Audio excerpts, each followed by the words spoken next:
పార్లమెంటులో డీలిమిటేషన్ బిల్లులను ఆమోదింపజేయడంలో విఫలమైనందుకు మహిళలకు మోదీ క్షమాపణ చెప్పిన వైనంపై విశ్లేషణ. వర్తమానం ప్రత్యేక కథనానికి స్వాగతం. నేను మీ ఉదయ్ కుమార్.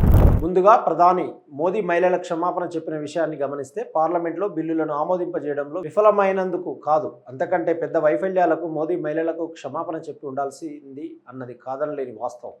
వివరాల్లోకి వెళితే గత వారం పార్లమెంట్లో ప్రతిపక్ష పార్టీలు తిరస్కరించింది మహిళా రిజర్వేషన్ బిల్లును కాదు, డీలిమిటేషన్ ద్వారా లోక్సభ రాష్ట్ర శాసనసభలో 33% మహిళా రిజర్వేషన్ను అమలు చేయడమే లక్ష్యంగా ఉన్న రాజ్యాంగ సవరణ బిల్లు అన్నది ప్రతి ఒక్కరూ తెలుసుకోవాలి. 3/2 మెజార్టీ లభించకపోవడంతో ఈ బిల్లు లోక్సభలో వీగిపోయింది. దక్షిణ తూర్పు రాష్ట్రాలకు నష్టం కలిగేలా లోక్సభ సీట్లను 850కి పెంచాలని ఈ బిల్లు ప్రతిపాదించింది. ఊహించినట్లుగానే భారతీయ జనతా పార్టీ ప్రభుత్వం మహిళా బిల్లును ఆమోదింపజేయడానికి తమ వంతు కృషి చేశామని నిరాధారంగా చెప్పుకోవడానికి తీవ్రంగా ప్రయత్నించింది. కానీ మహిళా రిజర్వేషన్ బిల్లు 2003లోనే ఆమోదం పొందిందని, ప్రతిపక్ష పార్టీలు ఆ బిల్లుకు పూర్తిగా మద్దతు తెలిపాయని చెప్పడంలో విఫలమైంది. మహిళా బిల్లును నియోజకవర్గాల పునర్విభజనతో ముడిపెట్టాలన్న మోదీ ప్రభుత్వ రహస్య ఎజెండానే ప్రతిపక్ష పార్టీలు వ్యతిరేకించాయి. అయినప్పటికీ రాష్ట్ర ఎన్నికల మధ్యలో పార్టీ రాజకీయాల కోసం ప్రభుత్వ టెలివిజన్ను ఉపయోగించకూడదన్న నిబంధనలను ఉల్లంఘిస్తూ ప్రధానమంత్రి నరేంద్ర మోడీ కూడా జాతీయ టెలివిజన్లో ప్రత్యక్ష ప్రతిపక్షంపై రాజకీయ విమర్శన అస్త్రాలు సంధించారు. జాతిని ఉద్దేశించి చేసిన తన ప్రసంగంలో మోదీ ప్రతిపక్షంపై భ్రూణహత్యలు చేస్తున్నారని ఆరోపించారు. కొన్ని వారాల్లో ఎన్నికలకు వెళ్లనున్న టీఎంసీ డీఎంకేలను ప్రత్యేకంగా ప్రస్తావించారు. గమనించదగ్గ విషయం ఏమిటంటే మోదీ భారతదేశ తల్లులకు కుమార్తెలకు క్షమాపణ చెప్పడమే కాకుండా ఒక మహిళ అన్నీ మర్చిపోగలదు కానీ తన అవమానాన్ని ఎప్పటికీ మర్చిపోలేదు అని కూడా అనడం గమనార్హం. బహుశా మోదీ తన పవిత్రమైన మాటలను ఆచరించి మహిళలకు సంభవించిన ఈ ఘోరానికి క్షమాపణ కోరితే దేశానికి, అక్కడ మహిళలకు మేలు జరుగుతుంది. భారతదేశ మహిళలకు మోదీ క్షమాపణ చెప్పాల్సిన 5 సందర్భాలు ఉన్నాయి. కానీ ఆ విషయంలో ప్రధాని ఎన్నడూ మహిళలకు క్షమాపణ చెప్పలేదు. 6 సార్లు బీజేపీ ఎంపీగా గెలిచిన బ్రిజ్భూషణ్ శరణ్ సింగ్పై ఉన్న లైంగిక వేధింపులు, దాడి, బెదిరింపులు వంటి తీవ్రమైన ఆరోపణలపై మోదీ ప్రభుత్వం చర్యలు తీసుకోవడానికి నిరాకరించడాన్ని నీరసించినందుకు 2 సార్లు ప్రపంచ ఛాంపియన్ వినేష్ ఫోగట్, ఒలింపిక్ విజేతలు సాక్షి మాలిక్, బజరంగ్ పునియాలను విధుల్లో నుంచి ఈడ్చి పోలీస్ వ్యాన్లలోకి విసిరిన వైనం గుర్తు చేసుకోవాల్సి ఉంది. అప్పటి రెజ్లింగ్ ఫెడరేషన్ అధ్యక్షుడు, ఉత్తరప్రదేశ్ బాహుబలిగా పేరుగాంచిన బ్రిజ్భూషణ్ 7 మహిళా రైజర్లు ఈ కేసులు దాఖలు చేశారు. పోలీసు రికార్డుల ప్రకారం 1974 నుండి 2007 మధ్య సింగ్పై దొంగతనం, దోపిడీ, హత్యాయత్నం, నేరపూరిత బెదిరింపుల ఆరోపణలతో ఏకంగా 38 కేసులు నమోదయ్యాయి. ఆయన ఎన్నికల అఫిడవిట్ ప్రకారం చాలా కేసుల్లో నిర్దోషిగా విడుదలయ్యారు. బాబ్రీ మసీదు కూల్చివేతకు సంబంధించి కూడా ఆయనను అరెస్టు చేశారు. అలాగే దావూద్ ఇబ్రహీం ముఠాకు చెందిన షూటర్లకు ఆశ్రయం కల్పించినందుకు టాడా ఉగ్రవాద నిరోధక చట్టం కింద కేసు నమోదు చేశారు. కానీ ఆ తర్వాత ఈ 2 కేసులలోనూ నిర్దోషిగా విడుదలయ్యారు. ఆశ్చర్యకరంగా దాదాపు 1 సంవత్సరం తర్వాత 2024లో ఫిర్యాదుదారులుగా ఉన్న మహిళా రిజర్వ్లపై లైంగిక దాడి, వేధింపులకు పాల్పడినందుకు ఢిల్లీ కోర్టు ఆయనపై అభియోగాలు మోపింది. పోస్కో చట్టం కింద నమోదైన మరో కేసు తర్వాత ఉపసంహరించుకోవడంతో ఇది బెదిరింపుల కోణం నుండి చూడవచ్చునని చాలామంది భావించారు. తమ పార్టీ సభ్యుడి విషయంలో చర్యలు తీసుకున్నందుకు మోదీ, కేంద్ర హోంమంత్రి అమిత్ షాలపై ప్రజాగ్రహం వెల్లువెత్తినప్పటికీ చలించని మోదీ, షాలే 2024 సార్వత్రిక ఎన్నికలలో ఖైజర్గంజ్ స్థానం నుంచి పోటీ చేసేందుకు ఆయన కుమారుడు కరణ్ భూషణ్ సింగ్కు పార్టీ టికెట్ ఇచ్చారు. అంతకంటే దారుణం ఏమిటంటే సింగ్ సన్నిహితుడైన సంజయ్ కుమార్ సింగ్ 2023లో WFI కొత్త అధ్యక్షుడిగా ఎన్నికయ్యారు. కొత్త అధ్యక్షుడిగా నియామకం తర్వాత ఫోగట్ రెజ్లింగ్ నుంచి రిటైర్మెంట్ ప్రకటించారు. ఈ విధంగా మోదీ షాలు బ్రిజ్భూషణ్ కుమారుడికి బాటను అప్పగించడంతో రాజకీయ మద్దతు కొనసాగుతూనే ఉంది. వాస్తవానికి అంతర్జాతీయ రెజ్లింగ్ సంఘం విచారణకు ఆదేశించినప్పటికీ కోర్టు కేసులు ఉన్నా కూడా బ్రిజ్భూషణ్ గత సంవత్సరం జరిగిన ప్రో రెజ్లింగ్ లీగ్ ప్రారంభోత్సవానికి గౌరవ అతిథిగా హాజరయ్యారు. ఇది ఢిల్లీలో ఆయనకు ఉన్న రాజకీయ పలుకుబడిని చూపింది. దైవ పురుషులకు బెయిల్, పేరోల్ విషయానికి వస్తే గుజరాత్కు చెందిన అసారం నుండి మొదలుకొని దుర్మార్గులైన స్వయం ప్రకటిత స్వాములు, గురువుల జాబితా చాలా పెద్దది. 2023 జనవరిలో గాంధీనగర్లోని ఒక కోర్టు అసారంకు యావజ్జీవ కారాగార శిక్ష విధించినప్పటికీ అతను ఆరోగ్య కారణాలతో అనేక తాత్కాలిక బెయిల్లను పొందాడు. వాస్తవానికి 2025 సంవత్సరం పొడవునా సుప్రీంకోర్టు కూడా గుజరాత్ హైకోర్టు ఇచ్చిన బెయిల్ను చాలాసార్లు సమర్థించింది. 2025 నవంబర్లో ఆసారం వైద్య కారణాలతో మరోసారి 6 నెలల పాటు విడుదలయ్యాడు. అందరినీ దిగ్భ్రాంతికి గురి చేస్తూ అతను 2026 మార్చిలో అయోధ్యలో ఒక ఉన్నత స్థాయి పర్యటన చేసి ఆ తర్వాత వారణాసిలో కాశీ విశ్వనాథ్ ఆలయంలో దర్శనం చేసుకున్నాడు. శిక్ష పడిన లైంగిక వేధింపుదారుడు ఇలాంటి సంకోచం లేకుండా స్వేచ్ఛగా తిరుగుతున్నాడనే సంచలన వార్తతో సోషల్ మీడియా హోరెత్తుతున్నప్పటికీ నరకానికి వెళ్లకుండా నివారించడానికే తను ఆ పర్యటన చేపట్టానని ఆసారం వాదించాడు. ఇక డేరా సచ్చా సౌదా అధిపతి గుర్మిత్ రామ్ రహీం సింగ్ విషయానికి వస్తే 2 మహిళా అనుచరులపై అత్యాచారం చేసినందుకు 2017లో 20 ఏళ్ల జైలు శిక్ష విధించారు.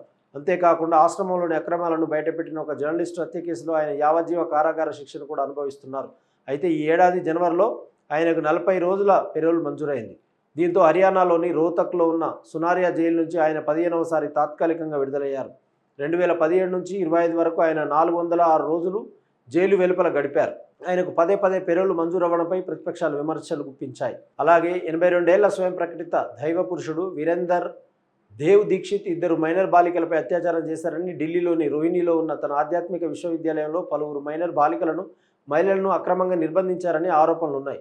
అతను చివరకు 2018లో అరెస్టు అయ్యాడు. కానీ సిబిఐ లుకౌట్ నోటీసు ఉన్నప్పటికీ తప్పించుకొని పరారులో ఉన్నాడు. కాగా దీక్షిత్ ఆ ఏడాదే మరణించారని, ఇకపై విచారణ ప్రోత్సహిస్తామని సిబిఐ చివరకు ప్రత్యేక న్యాయస్థానానికి 2023లో తెలిపింది. ఇక గుజరాత్ అత్యాచార నిందితులకు దండలు వేసి స్వాగతం పలికిన తీరు సభ్య సమాజాన్ని కలిచివేసింది.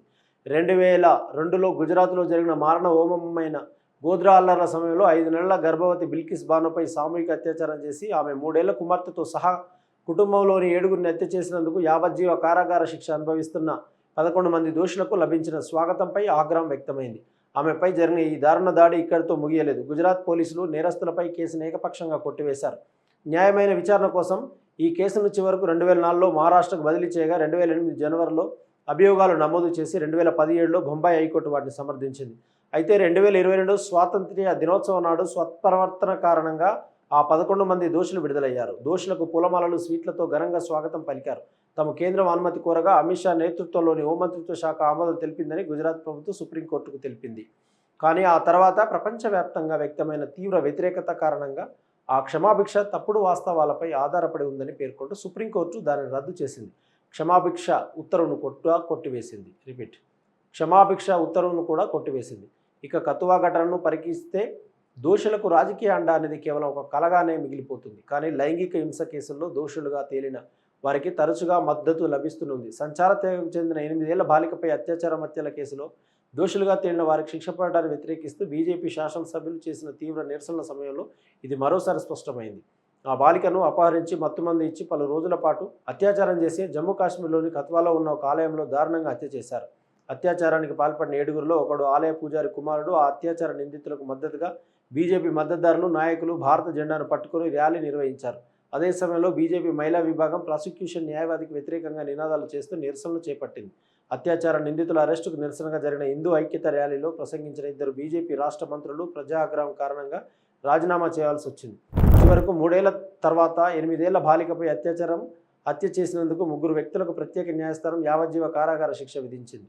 సాక్ష్యాలను ధ్వంసం చేసినందుకు 3 పోలీసు అధికారులు దోషులుగా తేలి వారికి 5 ఏళ్ల జైలు శిక్ష విధించారు.